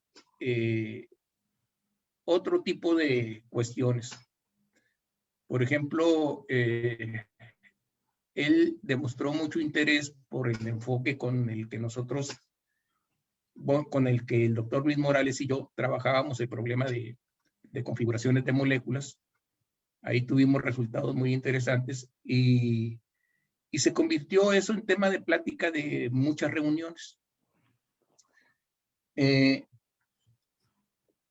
Todas las intervenciones que ha habido hasta ahorita siempre comentan de algo que tenía David, o sea, algo que era muy importante en él, su forma de ser. Era muy cálido, muy amigo, muy sincero, muy puesto a apoyarlo a uno en lo que él pudiera hacer. Parte de ese apoyo nosotros lo sentimos en varias escuelas nacionales de optimización y análisis numérico a las que él asistió, a veces como ponente, a veces como cuando se hizo allá en el Instituto de Matemáticas de Cuernavaca como responsable de la sede. En fin, fue mucho lo que él hizo. El último detalle que yo creo que refleja en buena parte como él es, ya hace como 2, 3 años, yo estaba trabajando en modelos de pronósticos con algo que se llama, los definí como modelos híbridos, porque tienen una parte de serie de tiempo y otra parte de reconocimiento de patrones, y que son muy precisos.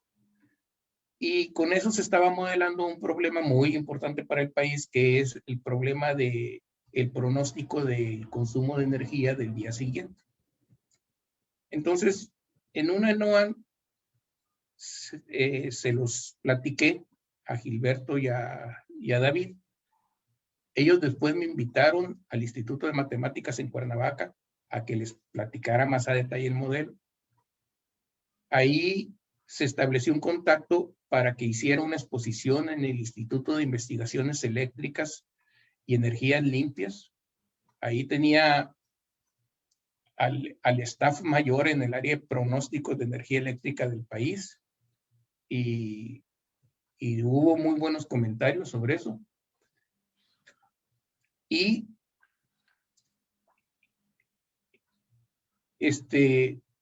eso no se hubiera podido conseguir sin alguien que no hubiera podido detectar que ese problema era valioso y que había que tratar de empujarlo. Entonces, yo me siento muy agradecido con David. No sé si sea buen matemático o buen matemático aplicado. Bueno, yo creo que sí lo soy. Pero sé que mucho de ello se lo debo a él. A todas las pláticas que tuvimos, a todos los detalles. Oye, que piénsale por acá, que piénsale por allá. Es una lástima que él haya fallecido, y más por esta maldita enfermedad. Pienso que David va a dejar un espacio, o ya dejó un espacio muy difícil de llenar, y por lo menos nos va a tocar quedar su recuerdo por muchos años. Gracias. Gracias, Pedro. Pano.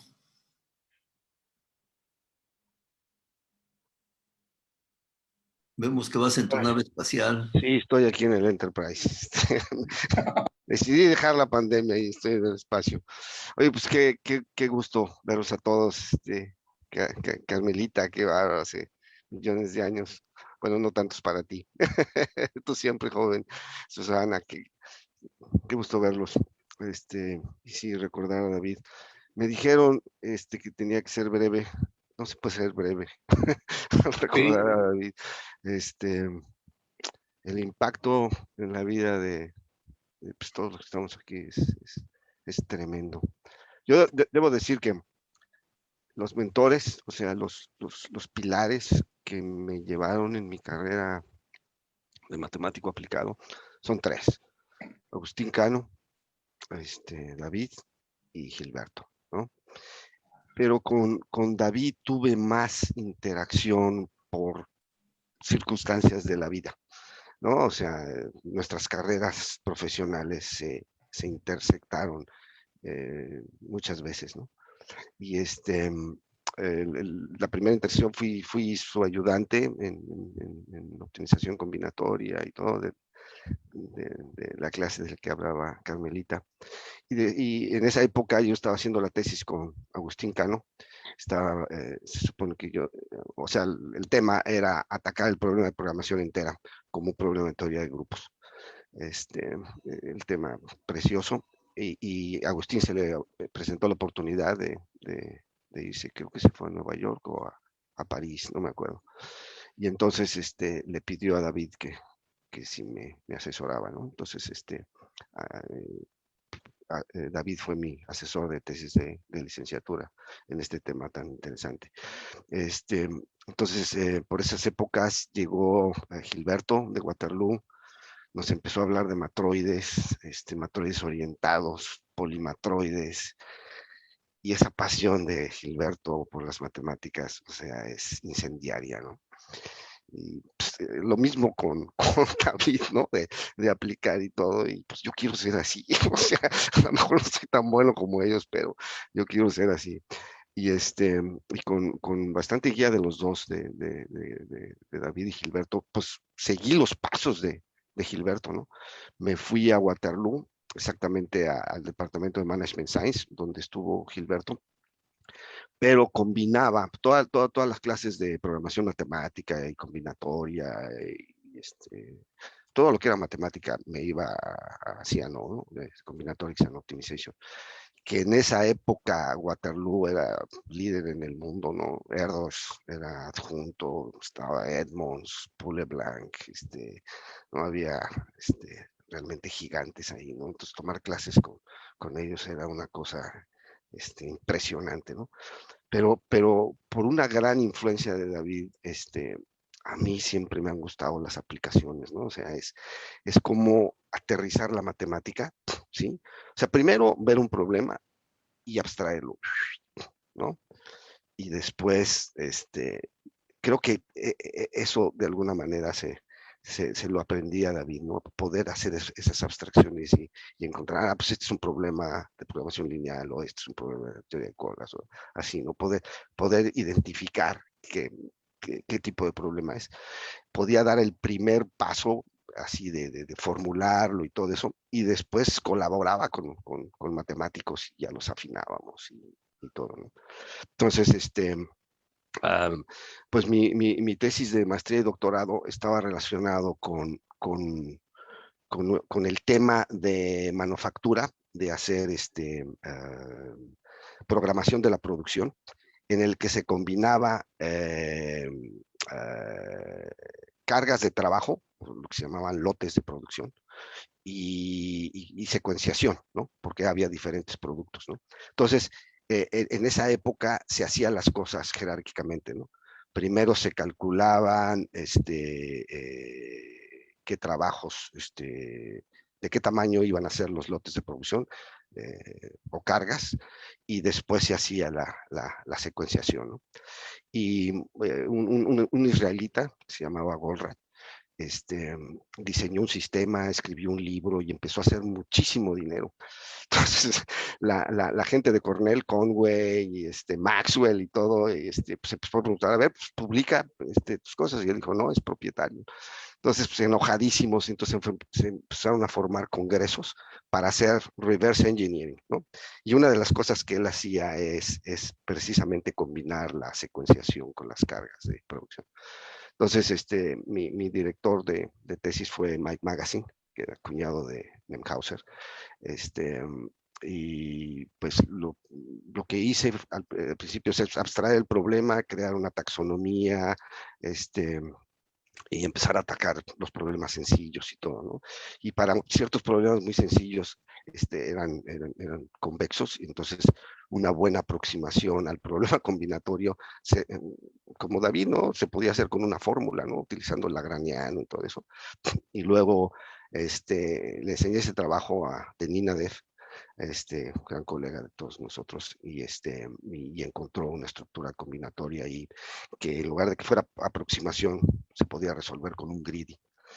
Y entonces dije, pues si eso se puede resolver así para un solo producto, ¿qué pasa si tengo varios productos, ¿no? De pronto el greedy sigue funcionando, ¿no? Y yo estaba obsesionado que sí.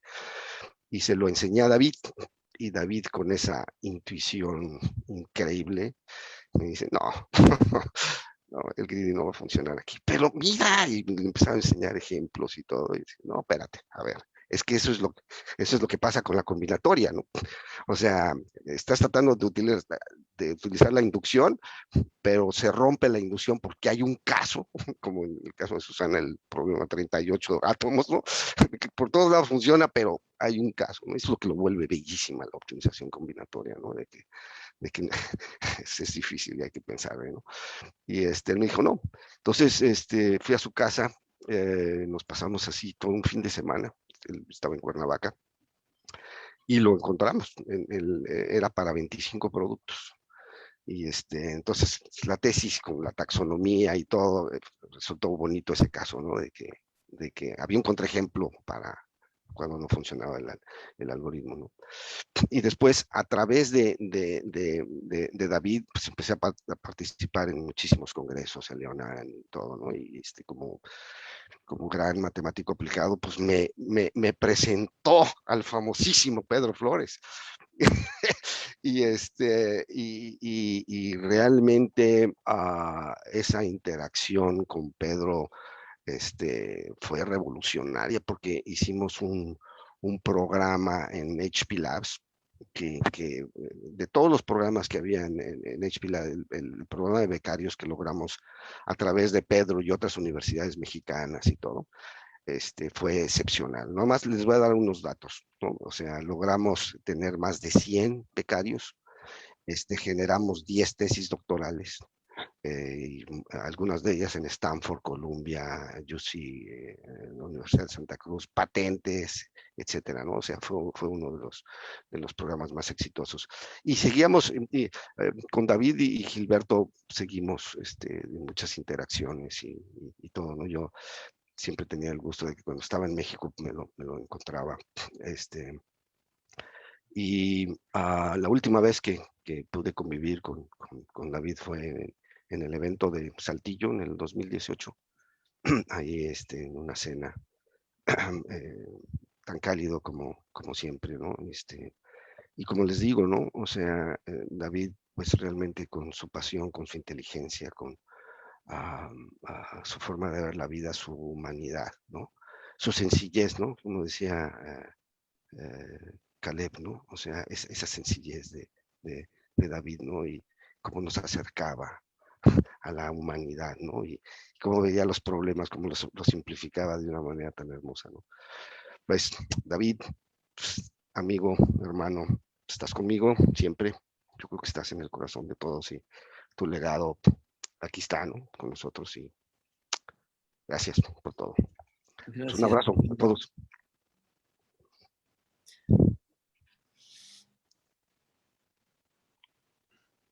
Bueno, pues creo que aquí terminamos. No sé, Gilmer, si recibiste alguna pregunta de las redes o algo que... Nada, Gilberto. ¿No? Bueno. Entonces, nada más nos resta pues, agradecerle a la sociedad haber organizado este homenaje para David y a ustedes por haber participado. Muchas gracias a todos. Muchas gracias a todos. Gracias, un abrazo a Y todos. saludarlos a todos también, qué padre saludarlos a todos. Gracias, gracias. Saludos. Besos para las damas. Y beso para los señores también. Besos para todos, no excluyo a nadie. Muy bien. Bueno. Ajá. Bueno. Nos vemos. Bye.